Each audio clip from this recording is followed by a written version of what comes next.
Hi. Today I'm here to tell you about the story of Edith Clavell. That's me. I was a World War I nurse.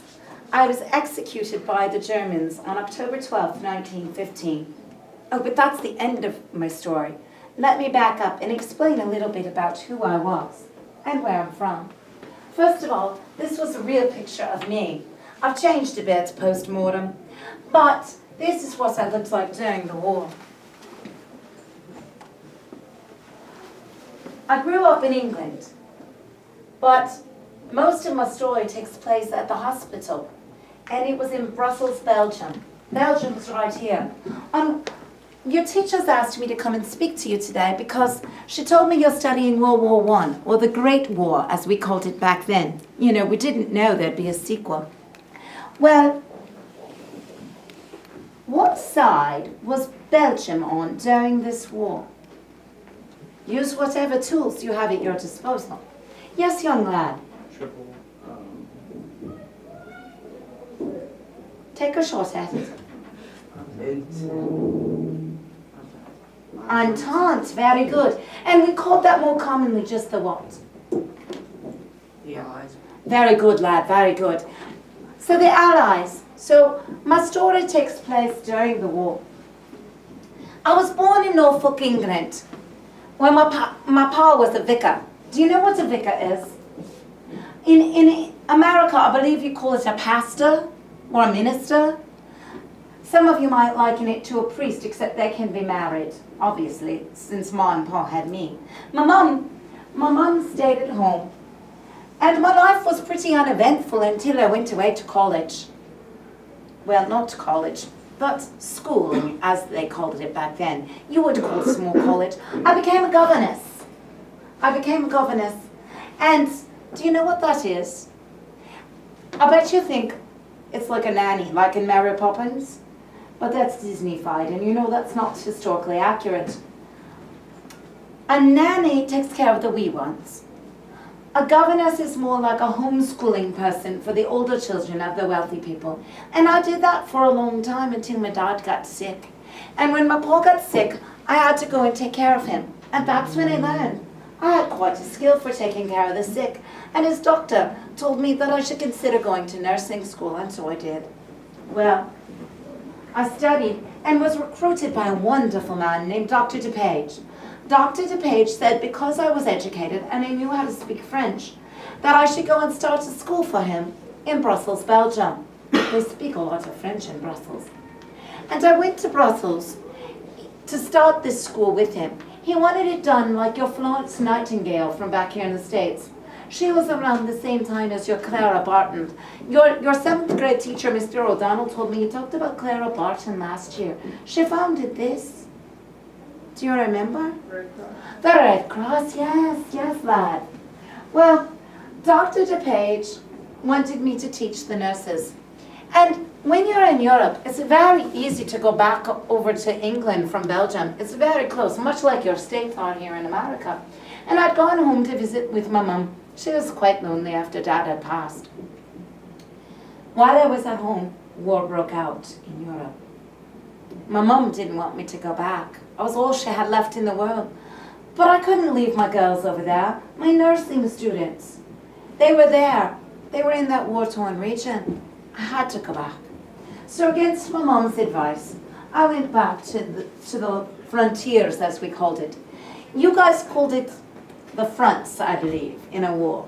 What happens at the front? Fighting. Fighting, very good, lad. And it's a very dangerous place. Now, there were 2 fronts in this war. Does anybody remember? Yes, ma'am. Eastern and the Western Front. Ah, very good, lassie. Eastern and Western Front. And since I was right here in Belgium, where was I? Was I on the Western Front or the Eastern Front? Eastern. No, Western. Remember, you take from Germany and you never eat soggy waffles. Okay? So we're over on the Western Front. Do they still say that? They never eat soggy waffles. That's how we learned it when I was a lassie. Well, at any rate, Brussels had fallen to the Germans, and I went back, and we were now under German martial law. Things had changed in Brussels. We had to follow German rules, but I was a nurse. I was a nurse first. And as a nurse, I believed that every wounded young man who came to my door was somebody's father, somebody's son, somebody's brother, and deserved treatment. But the Germans said we could not treat the enemy. One night, I was attending the ward at the hospital. The nursing students were off in bed, and I was filling out some paperwork when there was a knock at the door. I answered. It was a young man, actually two. One was dressed as a beggar, the other didn't speak, as if he were deaf-mute. I recognized his clothing. He was a British soldier. They were my lads from back home. There'd been a terrible battle in Mons, and, well, I could see his friend needed help. The minute I took them in and helped them, I knew I'd signed my death warrant. Because under German martial law, aiding the enemy meant you would die. I didn't tell my girls. I took care, attended to the soldiers. And as I did with every soldier after that, I put a fake name on his chart and on his bed, a name of a person I had known that died in Brussels. Well, they were the first of many. As soon as they were able, I smuggled them out at night.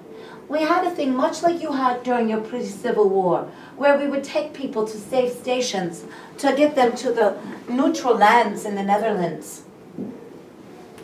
What did you call it when you had people that took people from station to safety? Do you remember that from your pre-Civil War? It was something, it was not above board. It was, yes sir? Underground Railroad. It was much like your Underground Railroad. That it was, yes lad. And how I would do it, I would walk my dogs. Do any of you have dogs? They need to be walked, right? Well, I would dress up the soldiers as either monks or beggars. Do you know what a monk is? It's a clergyman who doesn't speak, which is good if you have a British accent. And they tend to wear robes and hoods. They would follow behind me in the dark while I'd be out walking my dog. And we would use the same code as the soldiers had been taught by our underground movement to come to the hospital seeking my help. When they would knock on the door to let me know that they needed help, they would say York. Well, when I would take my young men to safety, I would walk my dogs. They would stay in the shadows behind me. When I would approach my contact, I would work the word York into the conversation. Then I would turn around and walk my dogs back. The soldiers would stay behind with my contact and go on the next stop to getting to the Netherlands and getting back home to England. Well, it continued for many months. And it was tricky under German law. The Germans came and did surprise raids on my clinic all the time. And they would come in, and if I had a soldier who was very weak, I would cover him with a sheet and tell him not to speak and pretend to be asleep and not able to hardly breathe. If they were well enough, I'd shoo them out the back door as the Germans came in the front. One time, I remember a poor lad. We had to hide him in an apple barrel. I had him jump in and I threw apples on top of him. It worked. The Germans didn't notice. Oh, they sent some people to try and test me. But they never knew the code word York at the door. Well, once I was betrayed. There was a young French sympathizer of the Germans who came in. He knew the password York, and like I did with all my young lads, I told him exactly what to do in case the Germans came in. I treated his supposed injuries. I didn't know that they were self-inflicted at the time. I got him repaired, and I took him to my contact. He then went and told the Germans everything about my operation.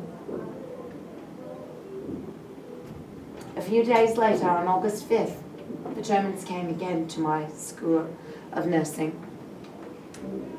And they took me out, this time in cuffs. And they put me in a cell.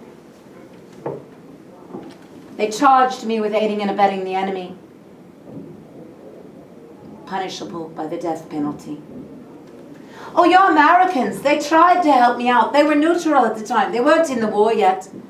And they said that executing a woman, much less a nurse, was unconscionable. The Spanish, also neutral, tried to help me out.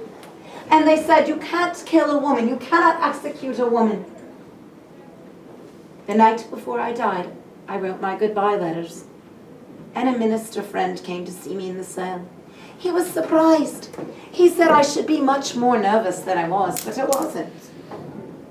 I was resigned to my fate. I'd known it was going to happen from the moment I took in those first soldiers. But I believe you help all. When you have the calling of nurse, you don't get to pick and choose who you save. You save them all. They're all someone's sons. And I told him that. He said I should be proud that I'd saved over 200 lads in my time there. But all I was thinking was of those I would not be able to save. The next morning, the Germans put me back in cuffs, and they took me to the firing range. They didn't give me even a blindfold courtesy. They made me face my executors. And I looked. And before I knew it, I'd been shot dead by a sniper's bullet. They thought it would deter. They thought others would not be brave enough to try to help. They thought they were making an example of me. They made an example, all right. The newspapers back in the West and back home in Britain, the ones at the time, they were using these extreme headlines. It was colourful name. Can anybody help me? Yes? Yellow journalism. Yellow journalism. Yes, they used yellow journalism techniques. And they publicized my story. And it turned out to be quite a piece of propaganda. That's it, lass. They used it as propaganda. The British Army. Oh my God.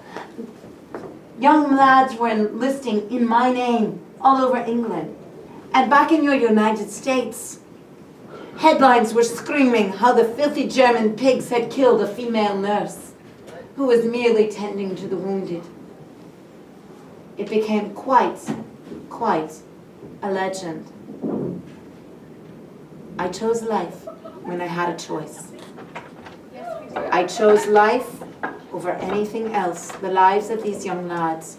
I hope if you've ever got a tough choice, you remember that. And you remember to look for the helpers. Thank you.